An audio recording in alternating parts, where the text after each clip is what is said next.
नमस्कार, एक बार फिर से ज्योतिष यात्रा में आपका स्वागत है। आज हमारे साथ है फिर से डॉक्टर श्रीकांत ओझा और दिव्या जी। आपका बहुत बहुत स्वागत है हमारे इस पॉडकास्ट में। हमारे पास कुछ प्रश्न आए हमारे चैनल पे, हमारे इंस्टाग्राम हैंडल पे कुछ क्वेश्चंस डाले हैं हमारे दर्शकों ने, तो वो मैं आपसे पूछना चाहूँगा। सर, क्या ज्योतिष को थेरेपी और साइकोलॉजी वे में ले सकते हैं हम? देखिए, ज्योतिष इटसेल्फ में थेरेपी कुछ नहीं है। ज्योतिष तो एक वो विद्या है जिससे आप किसी जातक के बारे में, क्या वो प्रकृति उसको किसी खास कार्य के लिए सपोर्ट कर रही है या नहीं कर रही है, सिर्फ इसका अध्ययन करते हैं। ये चीज़ ज्योतिष में जो हमारे शास्त्रों में लिखा है वो 3 स्तर पे होती है। एक मानसिक स्तर पे, एक आत्मिक स्तर पे और एक शारीरिक स्तर पे जी। और इन तीनों को मिला करके जो कुंडलियां बनती हैं, जैसे आपने अपने कुंडली जो भी बनवाई होगी तो देखा होगा कि एक लग्न कुंडली बनती है बिल्कुल, और बिल्कुल। एक चंद्र कुंडली का बहुत महत्व है हमारे शास्त्रों में, और सूर्य कुंडली बनती है। इन तीनों को मिला करके एक ही चक्र में जब शामिल करके हम दिखाते हैं तो उसको हम सुदर्शन चक्र कहते हैं। अच्छा। क्यों है ये?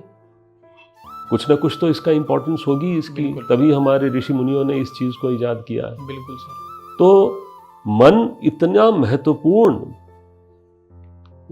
अंग है हमारे शरीर का, अंग भी नहीं कह सकते, कोई अलग से दिखता नहीं है, लेकिन मन इतना महत्वपूर्ण और इतना पावरफुल है कि केवल आप मानसिक शक्ति से बहुत बड़ी बड़ी समस्याओं को पार कर जाते हैं। यदि आप इच्छा शक्ति रखते हैं तो कहते हैं ना, इच्छा शक्ति है तो आप कोई भी समस्या आए आपके सामने में, आप भिड़ जाएंगे और सफलतापूर्वक पार भी कर जाएंगे। तो चंद्रमा जो है वो होता है जो मन का मालिक होता है जी।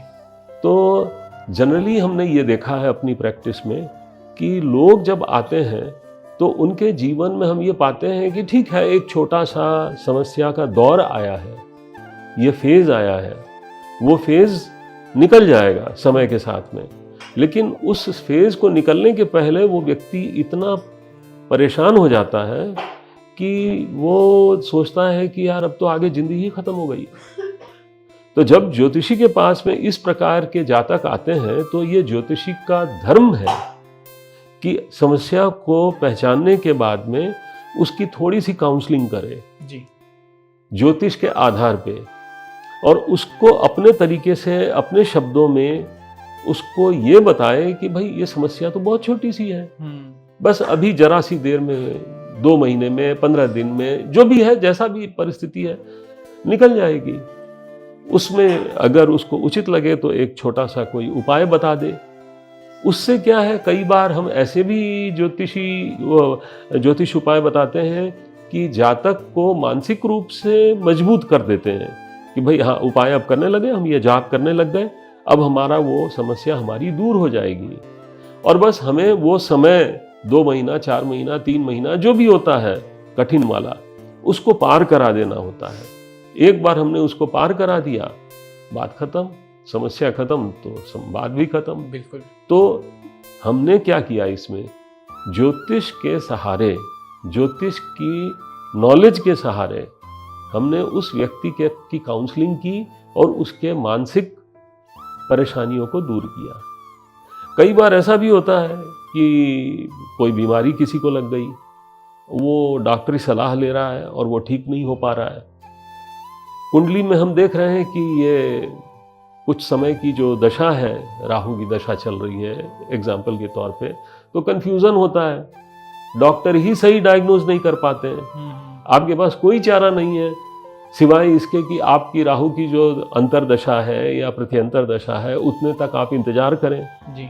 कुछ राहु भगवान की आप कोशिश भी करें कि उनकी पूजा अर्चना करके, जाप करके उनको शांत भी करें। तो ज्योतिष को ये पता लगता है, ज्योतिषी को ये दिखता है, और उसको वो काउंसलिंग करके ही जो व्यक्ति आपके पास तकलीफ में आया है वो आपसे वापस जब लौटे तो उसकी तकलीफ समाप्त ना हो तो कम तो हर हाल में हो जाए, यही हमारी इच्छा होती है। इसको काउंसलिंग कह दें आप। मैम मैं आपके पास आना चाहूँगा कि आजकल सोशल मीडिया पे बहुत सारी जानकारी दी जाती है हमारे राशियों को लेकर, और बोला जाता है कि अगर ये रील आपको कुछ टाइम पहले दिख रही है तो ऐसा होगा वैसा होगा, तो इस बारे में आपका क्या कहना है? मेरा पर्सनली ये मानना है कि अगर कोई व्यक्ति वहां बैठ के सोशल मीडिया पे इतने सारे लोगों से किसी बारे में बात कर रहा है तो डेफिनेटली उसको कहीं ना कहीं उस चीज का ज्ञान तो होगा ही, कहीं पढ़ा होगा, कहीं समझा होगा उस विषय को। लेकिन ज्योतिष जो है अपने आप में बहुत बड़ा विषय है, बहुत इसमें इतनी सारी चीजें हैं, आप जितना इसको पढ़ते जाते हो आपको लगता है मुझे तो कुछ भी नहीं पता अभी। तो जब जो आपको बता रहा है कि आपको ये तरह का उपाय कर लो, आप इस राशि से हो तो आपके लिए ये चीज अच्छी है, ये खराब है, ये रंग के कपड़े पहनो, इस दिन ऐसा करो, तो वो इंसान जब आपको बता रहा है, आपको नहीं पता एज अ व्यूअर कि उन्होंने उस ज्योतिष की कौन सी विधा से उस चीज को समझा है, उस विधा की एक्सेप्टेबिलिटी कितनी है और एप्लीकेशन उसका कैसे होना चाहिए, किस कंडीशन में ये पर्टिकुलर चीज सही हो रही है या किस कंडीशन, क्योंकि अगर देखा जाए तो जब कोई इंसान किसी को बता रहा है कि इस राशि वाले लोग जो हैं आज उनका दिन ऐसा जाएगा, तो उसमें अगर कहीं पे दुनिया में 1/12% ऑफ पीपल जो है वो अगर उस सेम राशि के हैं तो उनका सेम दिन तो नहीं जाएगा, इतनी बड़ी जनसंख्या का सेम दिन नहीं होगा, किसी को कुछ ना कुछ अलग अलग इश्यूज रहेंगे और रिजल्ट्स अलग अलग आएंगे। तो बोलने वाला अगर बोल रहा है तो वो अपना ज्ञान वहां पे दिखा रहा है, लेकिन आपको समझाने की कोशिश कर रहा है, इंटेंशंस भी अच्छे हैं, लेकिन वो विस्तार से इस विषय को वहां बैठ के इतनी देर तक नहीं समझा सकता। तो सबसे अच्छी बात यह है कि अगर आप किसी से उपाय सुन रहे हो, आपको लग रहा है कि अच्छा ये वीडियो हमने देखी और हम सच में लकी हैं कि हम ये चीज़ कर सकते हैं इस तारीख को, इस तिथि को, उससे पहले ये समझे कि उसका तात्पर्य क्या है, वो अगर उपाय करना है तो किस लिमिट तक करना है, क्या हर व्यक्ति को कर लेना चाहिए या नहीं करना चाहिए। नहीं तो ज्योतिषी से मिलें, किसी ज्योतिष से बात करें, अगर आपको सच में कोई समस्या है जीवन में तो वो डायरेक्ट उससे मिलें। और ये जो भी उपाय होते हैं पर्सन टू पर्सन वेरी करते हैं, जिसको जो तकलीफ होगी, एक ही दवाई 10 लोगों के लिए वो जरूरी नहीं है, हर बंदे के लिए कस्टमाइज दवाई होती है, कस्टमाइज रेमेडीज होती है। तो वो इंसान जो आपको सोशल मीडिया पे बता रहे हैं उनका ज्ञान भले ही बहुत अच्छा है उस विषय में, लेकिन सुनने वालों को रियलिटी नहीं पता, डेप्थ नहीं पता, तो उस डेप्थ को समझे और पर्सनल कंसल्टेशन लें तो वो ज्यादा आपको कहीं ना कहीं पॉजिटिव इम्पैक्ट्स देती है। ऐसा है कि जो सोशल मीडिया पे ज्योतिषी लोग देते हैं फल वगैरह, तो वो राशियों के आधार पे देते हैं जी। और राशियां हैं 12, यानी 12 कैटेगरी में आप, दुनिया में 8 अरब लोग हैं और ज्योतिष के अनुसार यदि आप दैनिक ज्योतिष सुनते हैं, ज्योतिष के फल राशियों के आधार पे, तो हर राशि में इस पॉपुलेशन की 1/12 नंबर ऑफ पर्सन्स आएंगे। मेष में 1/12 ऑफ 8 अरब आएंगे, वृष में 1/12। तो मेष का आपने राशिफल बताया, वो राशिफल क्या उतने सारे लोगों का, सैकड़ों लाखों करोड़ों लोगों का एक ही रहेगा दिन भर में? मेरे को तो नहीं लगता सर। नहीं लगता, नहीं होगा ही नहीं। कुछ लोगों का हो सकता ऐसा है, देखिए ये है अखबार में भी निकलता है राशिफल, ये कोई नया नहीं है और बहुत पहले से, मेरे जन्म के पहले से निकल रहा है। जी जी। तो मैं इसको गलत और सही, इस पर मैं कुछ भी कमेंट ना करके मैं आपसे आपके विवेक पर छोड़ता हूँ कि आप खुद तय कर लें कि क्या ये सही राशिफल होगा आपके लिए। नहीं, ना आपकी लग्न कुंडली को देखा, ना आपके अन्य ग्रहों का अध्ययन किया, सीधा आपने उसको लेकर के मान लिया। तो ये एक एडवर्टीजमेंट का माध्यम है, या ठीक है मनोरंजन का साधन है, आप भी पढ़ लीजिए। पर सर इसके वजह से लोगों के दिमाग पर भी एक इम्पैक्ट पड़ता है। आज अगर मैं अखबार में पढ़ लूँ कि आज मेरे दिन में कुछ ऐसा होने वाला है, कुछ अच्छा होने वाला है या कुछ बुरा होने वाला है, अच्छा होगा तो वो पॉजिटिव इम्पैक्ट देगा मेरे माइंड पे, और जब अगर कुछ मैंने नेगेटिव पढ़ लिया कि आज आपका काम नहीं बनेगा, तो मेरे विचार यही हो जाएंगे कि मेरा काम आज नहीं बनेगा क्योंकि मैंने पढ़ा है। तो इसीलिए तो बात कह रहा हूँ ना मैं आपसे। जी, जी, सर, आप उसको पढ़ें सिर्फ मनोरंजन के लिए। हाँ, बिल्कुल बिल्कुल। आप पढ़ें, अगर अच्छा है खुश हो जाएं, अगर उस दिन आपके लिए नेगेटिव लिखा है इग्नोर इट, बिल्कुल। मन में बोले ऑल इज वेल, ठीक है कि नहीं। और ये ऐसा उससे आप नेगेटिव कतई ना लें उसको, क्योंकि नहीं होगा। आप सारा दिन निकाल लेंगे, पता चला कि आपके ऊपर आज पुलिस केस हो सकता है, लिखा हुआ है। अब पता लगा शाम तक तो पुलिस का कोई अता पता ही नहीं है। सही है सर। तो क्या करेंगे आप? तो मैंने आपको कारण बताया ना कि टोटल पॉपुलेशन को 12 भागों में आप डिवाइड कर लीजिए तो इतनी बड़ी जनसंख्या का बिल्कुल वही एक तरह का फल नहीं हो सकता, नहीं हो सकता, असंभव है। तो सिर्फ मनोरंजन के लिए, टाइम पास के लिए बहुत अच्छा है, मगर उसको गंभीरता से ना लें। तो सर ये एआई और टेक्नोलॉजी आने की वजह से ज्योतिष पर कोई प्रभाव पड़ेगा? ऐसा है कि प्रभाव पड़ेगा, डेफिनेटली पड़ेगा, क्योंकि ये टेक्नोलॉजी है। अब जैसे आज से मुझे याद है लगभग 30-35 साल पहले जब कंप्यूटर्स आए, भारत में कंप्यूटर पीसी का प्रादुर्भाव हुआ 1990 के दशक के अंदर, 92, 93, 94 इनमें थोड़ा ये पॉपुलर होने चालू हुए जी। तो हम उसके पहले हाथ से कुंडली बनाते थे और एक कुंडली बनाने में हमें 1 घंटा लग जाता था जी। उसमें भी जो कुंडली बनाते थे उसमें कुछ हाउसेस डिवीजन और वो सब जो हम वर्कआउट करते थे तो वो अप्रॉक्सीमेट होता था। पंचांग में जो चार्ट्स दिए हुए हैं, लग्न पत्रिका वगैरह उसमें जो दी हुई होती है, उससे हम निकालते थे तो एग्जैक्ट बिल्कुल आप जिस जगह बैठे हैं उस लॉन्गिट्यूड लैटिट्यूड के लिए नहीं निकल पाता था।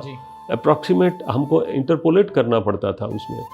आज अब जब कंप्यूटर आ गए हैं तो वही कुंडली बनाने की जो का समय है वो 1 मिनट में हो गया, बिल्कुल, बजाय इसके कि 1 घंटा लगा करता था।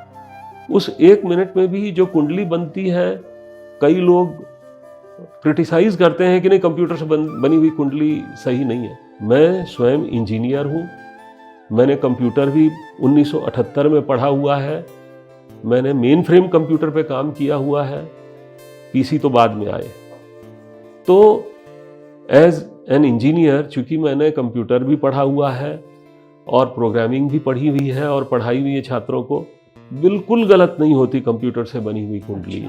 हाथ से बनी हुई कुंडली ही सही होती तो हाथ में क्या होता, बल्कि इंसान तो काम करते करते गणित में गलती भी कर सकता है, कंप्यूटर नहीं करेगा। अगर वो ट्राइड एंड टेस्टेड प्रोग्राम है बिल्कुल नहीं करेगा, और उसका टेक्नोलॉजी का तो फायदा हमें लेना ही चाहिए जी। अब आपने कहा एआई, तो कंप्यूटर के बारे में एक चीज बता दूं, कंप्यूटर के पास में दिमाग नहीं होता है। ये एक आकर्षक शब्द बनाया गया है, आर्टिफिशियल इंटेलिजेंस। हकीकत में कंप्यूटर के पास कोई इंटेलिजेंस नहीं है, इसीलिए इसमें विशेषण लगाया गया है आर्टिफिशियल। तो आर्टिफिशियल का अर्थ है कि नैसर्गिक इंटेलिजेंस नहीं है उसके पास, वो एक सिर्फ मशीन है। उसको आपने कुछ इंफॉर्मेशन या डेटा बैंक आपने उसमें लोड कर रखा है, और जब भी आपसे कोई प्रश्न पूछते हैं तो वो अपने डेटा बैंक में कंपैरिजन करता है कि उसके पास उस प्रकार का कोई प्रश्न पहले से है उत्तर समेत। अगर है तो चूंकि वो कंप्यूटर है उसमें ये कैपेबिलिटी है, तो अपने लंबे चौड़े डेटा बैंक में से निकाल के उस प्रश्न का उत्तर आपको थ्रो कर देता है। बिल्कुल। और इसलिए आपको लगता है कि इसने जवाब दे दिया, जवाब इसने नहीं दिया। जवाब जिस व्यक्ति ने उस प्रोग्राम को बनाया है उस व्यक्ति ने दिया है, जो कंप्यूटर के माध्यम से आप तक आ रहा है। कंप्यूटर के बारे में बड़ी प्रसिद्ध उक्ति है, गार्बेज इन गार्बेज आउट। कहते सुना होगा आपने कई अच्छे जानकारों से। तो whatever you feed to the computer it vomits at appropriate point of time. जब आप उससे वो सवाल पूछें तो वो देता है। बिल्कुल।